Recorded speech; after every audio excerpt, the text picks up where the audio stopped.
Après le tour de force du premier opus sorti en avril dernier et qui avait mis tout le monde d'accord, Martin Bourboulon revient ici avec la même équipe une deuxième fois dans l'optique de nous en remettre à plein la gueule et surtout de clôturer en beauté le chapitre laissé en suspens. Alors est-ce que ce second opus des Trois Mousquetaires intitulé Milady va réussir à étancher notre soif? C'est ce que je vous propose de découvrir aujourd'hui dans cette critique.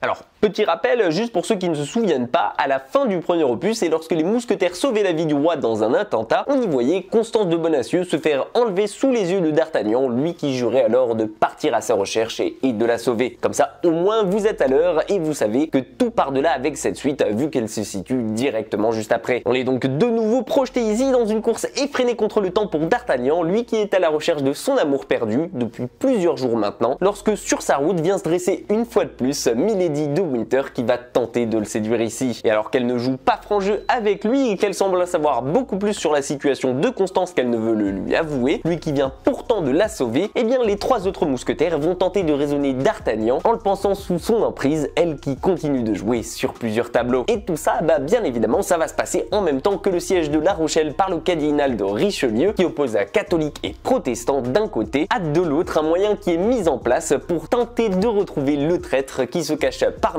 eux et qui est à l'origine de l'attentat du roi. Alors oui, je sais, dit comme ça fait beaucoup d'intrigues à suivre. Et justement, avec cette suite, va falloir vous accrocher. Tant justement, on sent par moments que ce Milady s'éparpille un peu et qu'il survole différents sujets pour tenter tant bien que mal de vous accrocher sans réellement tous les traiter. Et en même temps, je peux pas trop en vouloir au réalisateur dont on sent clairement la bonne volonté ici en tentant de nous offrir bien plus que ce que faisait déjà le premier opus. À savoir par son action, dans son intrigue, dans la cohésion entre ses personnages, mais aussi entre la camaraderie entre ses mousquetaires et auquel il décide d'offrir ici plus de temps d'écran pour qu'il se démarque du premier opus dans lequel il faisait tous un peu pâle figure et était surtout figurant aux côtés de D'Artagnan. Et si donc le premier opus se focalisait donc sur D'Artagnan et sur sa quête pour devenir un noble mousquetaire, et bien ici dans ce second on nous offre ainsi plus de matière sur le personnage de Milady, sur le passé du personnage d'Athos interprété par Vincent Cassel, ainsi que sur l'amitié entre Porthos et Aramis qui amène ici un peu de tendresse dans le récit, le tout sur fond de guerre de religion. Et pour tout ce qui est du reste, à savoir l'action, les cascades, mais aussi les combats dans cette guerre qui oppose catholiques et protestants, je peux vous assurer que vous allez être servi ici. Donc si vous êtes à la base venu pour le côté épique des films de cap et d'épée et pour sa géniale bande sonore qui nous met les frissons, en plus de sa reconstitution réussie de l'époque pour ses costumes, et bien de ce point de vue là, je trouve que Martin Bourboulon se débrouille plutôt bien avec ce deuxième opus pour remplir ce devoir là. Au moins pour une fois dans l'histoire des films français, on ne pourra pas venir se plaindre que ça n'a